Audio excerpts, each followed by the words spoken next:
pessoal, tudo bem? Eu sou o pastor Giovanni, tenho uma palavra de Deus para o seu coração.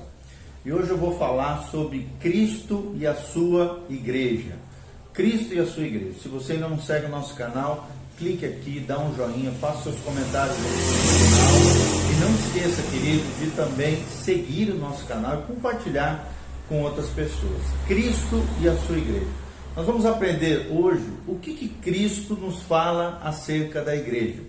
Que relação tem a pessoa de Jesus de Nazaré com a sua noiva, com o corpo de Cristo, a igreja do Senhor Jesus. Vamos esclarecer algumas coisas que são extremamente importantes para mim e para você. Você que é um cristão, um crente, alguém que realmente quer compreender as coisas espirituais, as coisas de Deus, você vai entender um pouquinho mais sobre esse aspecto tão importante. O que Cristo nos fala acerca da igreja? Nós vamos aprender dois princípios com relação a isso.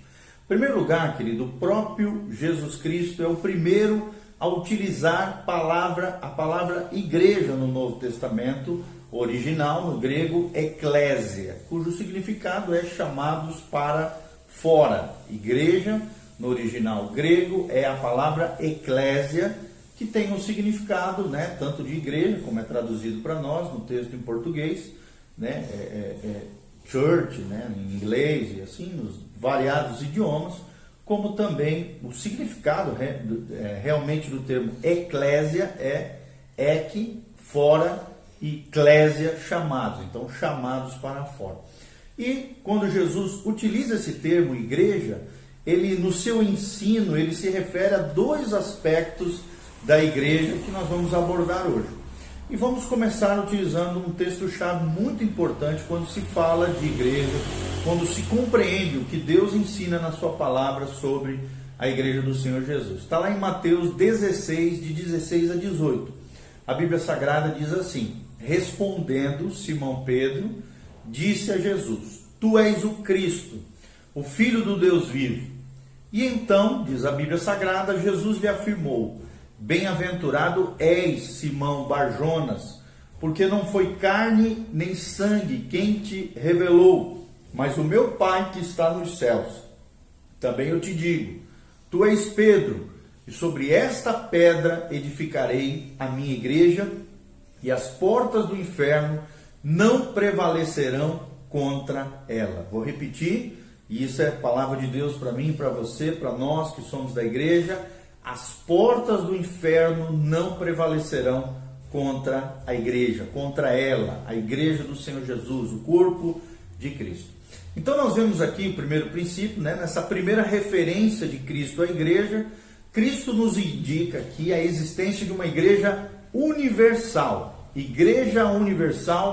invisível. O que é a igreja universal invisível? E quando nós pensamos sobre isso, nós notamos o seguinte em relação a essa declaração de Jesus, alguns princípios muito importantes. Em primeiro lugar, querido, a igreja é sua igreja, ou seja, a igreja é de Jesus, não é sua, não é minha, não é do fulano de tal, a igreja é sua igreja, a igreja pertence ao cabeça da igreja e o cabeça da igreja é Jesus. A igreja é sua igreja com S maiúsculo, ou seja, pertence a Jesus.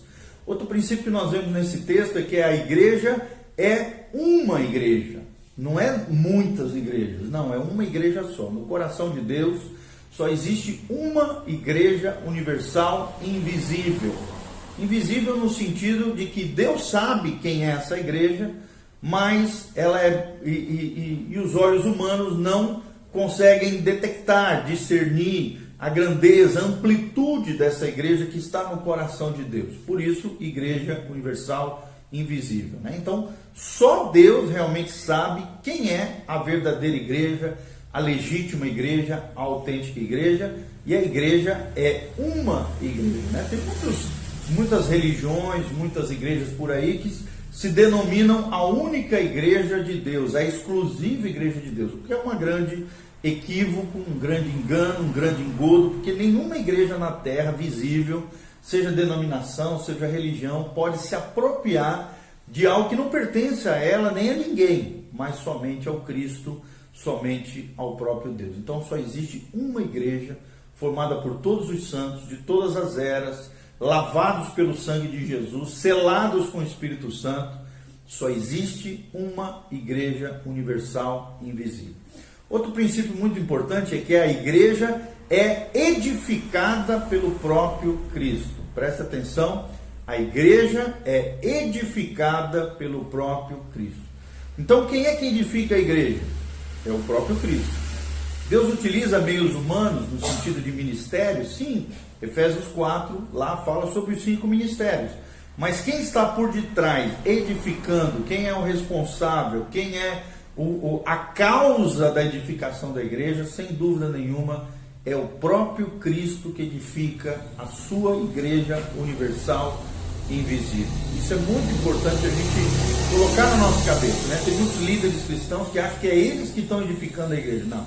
A igreja de Cristo pertence a Cristo, é para a glória de Cristo, e quem edifica a sua igreja é o próprio Jesus de Nazaré. Então aprenda isso. Não é você que está construindo uma igreja, a igreja não é sua. A igreja é edificada pelo próprio Cristo. Outra coisa muito importante nesse texto sagrado é que a igreja é edificada sobre a rocha. A igreja é edificada sobre a rocha. E rocha aqui com R maiúsculo. Então aqui fala de uma localização espiritual, que é Jesus. Rocha aqui é um símbolo, é uma metáfora, um tipo do próprio Cristo, Jesus de Nazaré. Ele é a rocha eterna, ele é a pedra angular, ele é a pedra de esquina, nós somos apenas tijolinhos, cuja argamassa é o amor, e a igreja é edificada pela rocha eterna, que é Jesus Cristo, o nosso Senhor. Outra coisa muito importante é que a igreja é edificada na base de uma revelação de quem é Jesus. Assim como Pedro teve aqui em Mateus 16, de 16 a 18, uma revelação dizendo: tu és o Cristo, o Filho do Deus vivo. Irmãos, só é realmente igreja do Senhor, verdadeiros cristãos, povo de Deus, aquele que tem uma revelação de quem é Jesus. E aí eu lanço uma pergunta para você que está me ouvindo: você sabe quem é Jesus? Você teve no seu coração uma revelação de quem é Jesus de Nazaré? Todo aquele que foi regenerado, nascido de novo, adentrou na família de Deus, no corpo de Cristo, na igreja do Senhor, entendeu e compreendeu que a igreja é edificada na base de uma revelação de quem é Jesus. E essa revelação é progressiva, né? Deus vai trabalhando, nos fazendo entender, conhecer quem é o nosso Mestre, o nosso Senhor, o nosso Salvador, ao longo de toda uma vida. Não é uma coisa estática, não. É uma coisa contínua. Essa revelação é progressiva de Deus na nossa vida, no nosso coração, nas nossas experiências, através de mergulharmos na palavra, refletirmos nas Escrituras quem é Jesus. Quem é Jesus para você? Uma pergunta que fica aqui no ar. Você realmente compreende a grandeza do Cristo? Você tem uma revelação de quem é Jesus? Então, lembre-se disso que nós falamos. Outra coisa muito importante que diz nesse texto é que a igreja será triunfante sobre as portas do inferno. A igreja não vai perder para o diabo, a igreja não perde para os demônios, a igreja será triunfante sobre as portas do inferno, sobre todo intento do maligno. Se você é povo de Deus, se você é cristão, o maligno não lhe toca, o maligno não vai triunfar sobre você. Pela honra do próprio Cristo, que é o cabeça da igreja, a glória de Deus está sobre a sua vida, a proteção do Espírito Santo, o selo do Altíssimo, o penhor, a garantia de que nós somos dele, e por nós andarmos com Deus numa vida de fé bíblica, confiante na obra de Cristo, e uma fé inteligente, obediente naquilo que Deus ensina na sua palavra, nós estamos protegidos, guardados, e Satanás não vai triunfar sobre nós. As portas do inferno não prevalecerão contra a tua vida, meu irmão, minha irmã, você que está me ouvindo. A igreja é triunfante sobre as próprias portas do inferno, é o que diz a Bíblia Sagrada. E por último aqui, dentro desse primeiro princípio, é que a igreja terá autoridade de ligar e desligar na terra e no céu. Olha que coisa tremenda. Você e eu, através da oração né? Por exemplo, em conjunto, eu e mais um irmão, nós orando junto, a oração de concordância, a oração de um casal, por exemplo, marido e mulher junto em prol dos filhos, a oração de dois irmãos ou da igreja local, ela é poderosa para ligar e desligar na terra e no céu, né? Tocar tanto no sentido de invocar a bênção de Deus, como desligar coisas espirituais, como também ligar bênçãos espirituais e toda a herança e promessas que Deus tem para mim e para você. Então é muito importante isso. A igreja tem autoridade para ligar e desligar na terra e no céu. Isso é muito importante nós compreendermos. Outra coisa muito importante, segundo princípio, é que Cristo se refere à igreja invisível ou local, a igreja visível, ou local, na segunda acepção, quando ele usa a palavra igreja. Então, além da igreja, em primeiro lugar, universal e invisível, existe também, e tão importante quanto, é a igreja visível ou igreja local. São as comunidades de fé, as comunidades bíblicas, os ambientes onde Deus ensina a palavra, onde existe a comunhão, louvor, adoração coletiva.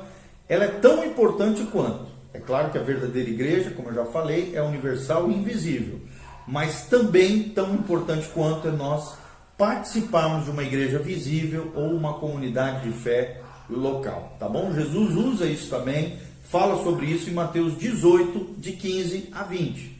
A Bíblia diz: se teu irmão pecar contra ti, vai e arguí-lo entre ti e ele só. Se ele te ouvir, ganhastes a teu irmão.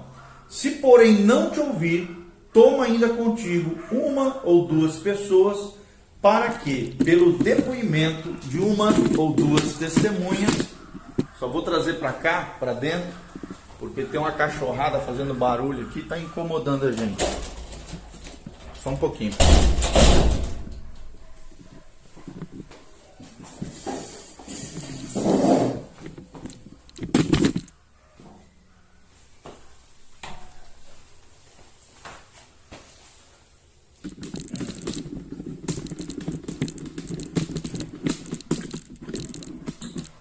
Então, voltando para cá, para o nosso ensinamento, né, como nós estamos falando, existe também a igreja visível. A igreja visível é tão importante quanto a igreja invisível. E o versículo diz assim: se o teu irmão pecar contra ti, vai arguí-lo, ou seja, chamar a atenção, exortar em amor entre ti e ele só. Se ele te ouvir, ganhastes a teu irmão. Se porém não te ouvir, toma ainda contigo uma ou duas pessoas, para que pelo depoimento de duas ou três testemunhas toda palavra se estabeleça. Mateus 18, de 15 a 20. Se ele não os atender, dize-o à igreja. E se recusar a ouvir também a igreja, considere-o como gentil e publicano. Em verdade vos digo que tudo que ligardes na terra terá sido ligado no céu. De novo aqui, olha o que diz o texto bíblico. E tudo que desligardes na terra terá sido desligado no céu. Em verdade também vos digo que se dois dentre vós sobre a terra concordarem a respeito de qualquer coisa que porventura pedirem, ser-lhe-á concedida por meu Pai que está nos céus. Porque onde estiverem dois ou mais reunidos em meu nome, ali eu estou no meio deles. Então, nessa breve passagem, nós vemos aqui Jesus nos falando sobre a importância da igreja local. Um local onde nós adoramos a Deus, temos comunhão, prestamos conta também para outros irmãos cuidam de nós, né? Existe apoio mútuo, cuidado uns com os outros. É o estilo de vida de Jesus, que é o estilo de vida uns aos outros. Não existe fé bíblica, fé cristã isolado, uma ilha solitária. Não existe isso, irmãos. Não existe isso. Cristianismo é koinonia, cristianismo é comunhão. Então, através desse texto de Mateus 18, 15 a 20, nós aprendemos o seguinte princípio: a igreja é composta de irmãos. Para que haja uma igreja local visível, como nós estamos falando, é necessário que hajam irmãos, né? E é importante nós valorizarmos os irmãos. Outra coisa importante é que a igreja é envolvida em áreas de disciplina. É importante que haja aconselhamento pastoral, disciplina quando necessário, exortação em amor. Então, igreja fala também de disciplina, de correção. Então, se você fugir da disciplina da igreja, pode ter certeza, você vai ser disciplinado pelo Senhor, lá fora, nas circunstâncias, nos problemas, nas dificuldades. Se você é filho, a Bíblia diz, e não bastardo, Deus vai disciplinar você. E o próprio Deus instituiu a igreja para a aplicação da disciplina, quando necessário, na igreja local. Outra coisa muito importante é que a igreja local, visível, a igreja é uma área de governo local. Toda igreja verdadeira precisa de um governo, de uma liderança espiritual, que precisa ser espiritual e não carnal, que precisa ser madura, que precisa ser bíblica, que precisa ser exemplar, que precisa ser íntegra. Isso é muito importante, que dentro da igreja local, dentro dessa igreja, exista um governo local, uma liderança sóbria, sábia, comprometida com a palavra e com os princípios e valores do reino de Deus.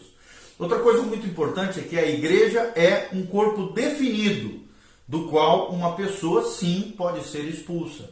Aqui nesse texto sagrado, a Bíblia diz que se eu fui lá com meu irmão, falei com ele, ele não me ouviu, chamei os presbíteros, foram lá puxar a orelha dele, não aceitou a igreja, infelizmente, se o cara está errando, pecando, e quer continuar pecando, errando, e não aceita que aquilo que ele está fazendo está incorreto, está errado, né? Ele acha ainda que tem razão, infelizmente, um dos piores dispositivos, mas necessários para salvaguardar a honra e a santidade da própria igreja local, é a exclusão. Quando a pessoa realmente ela não se arrepende, não se quebranta, acha que sabe mais do que Deus, acha que ela está certa, geralmente, né, influenciada e enganada por valores mundanos, corrompidos, né, ela acha que está certa e a igreja está errada. Infelizmente, é muito dolorido, é sofrível, né, é terrível isso quando isso acontece. Toda a igreja sofre quando alguém tem que ser, infelizmente, desligado, expulso daquela comunidade local, porque está prejudicando a honra da igreja e a própria coinonia, a comunhão entre os irmãos. Outra coisa muito importante, a igreja é um corpo que tem poder, preste atenção, de ligar e desligar no céu e na terra. Então, quando alguém é desligado, expulso, retirado de uma comunidade local por uma coisa grave, sem arrependimento, né, achando que está certo e a igreja está errada, a igreja tem poder de, em oração, os presbíteros, as lideranças, ligar e desligar no céu e na terra. Tanto em termos de bênçãos espirituais, orando, abençoando o povo de Deus, derramando glória, graça sobre a igreja local, né, as bênçãos, as promessas, as recompensas do Senhor, como também em caso de exclusão, em caso de desligamento de alguém, em nome de Jesus, é o que diz aqui no texto sagrado. Outra coisa muito importante, a igreja é um lugar de comunhão em fé e em oração. Como é importante, irmãos, nós temos comunhão com outros irmãos da fé. Se você é cristão, você tem que ter mais amigos de dentro da igreja do que fora. Não pode, você pode ter amigos de fora que não são crentes, são incrédulos, deve ter. Até para que você possa ganhá-los para Jesus, gerar comunhão e ao mesmo tempo ganhar o coração deles e conduzi-los aos pés de Jesus. Independente disso ou não, sim, pode-se ter amigos que sejam incrédulos. Mas as suas melhores, mais profundas e mais amplas amizades devem ser investidas dentro da comunidade local. Ter comunhão com os irmãos, com a igreja local, com a comunidade de fé, em oração, orando uns pelos outros. Isso é muito importante, meu irmão. A igreja também é um ajuntamento identificado com o nome de Cristo. Ou seja, a igreja carrega sobre si o nome do seu Salvador, o nome do seu Senhor, Jesus de Nazaré. Então esse ajuntamento, esse povo de Deus, essa comunidade local, essa igreja visível, deve elevar, honrar, exaltar o nome de Cristo. E por último, a igreja é um lugar em cujo meio Cristo promete estar. Olha que promessa tremenda na palavra. A Bíblia diz, onde 2 ou mais estiverem reunidos em meu nome, ali eu estaria no meio deles. E isso é tremendo, né? O que diz aqui, por onde estiverem 2 ou 3 reunidos em meu nome, ali eu estou no meio deles. A igreja tem poder de atrair a presença de Deus.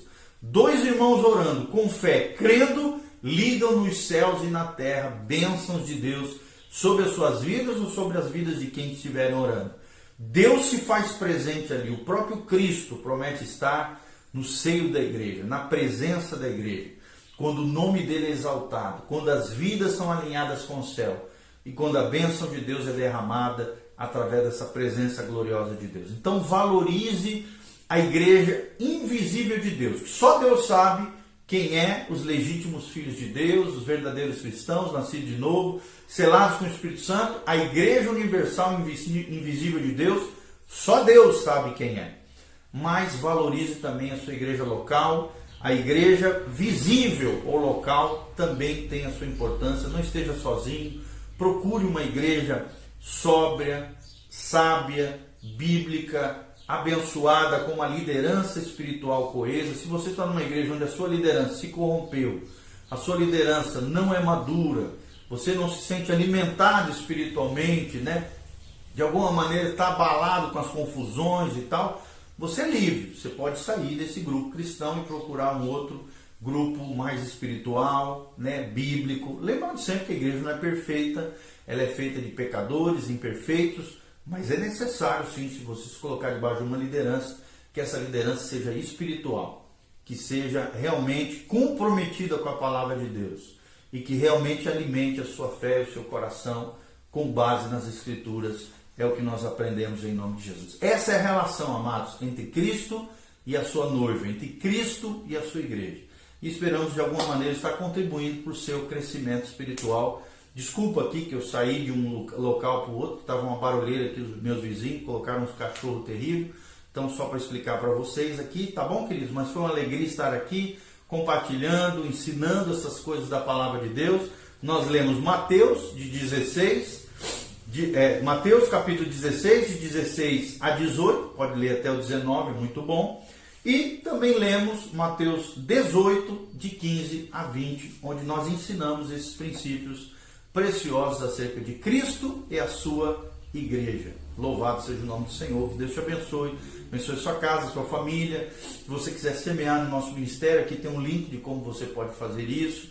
Também tem as nossas redes sociais aqui, dê um joinha, faça seus comentários, compartilhe com outras pessoas e que a graça e a paz de Jesus esteja sobre você. Muito mais, amados, do que ir na igreja, o desafio de Deus para mim e para você é que nós sejamos igreja, sejamos uma bênção na vida de outras pessoas. Amém? Deus abençoe. Amém.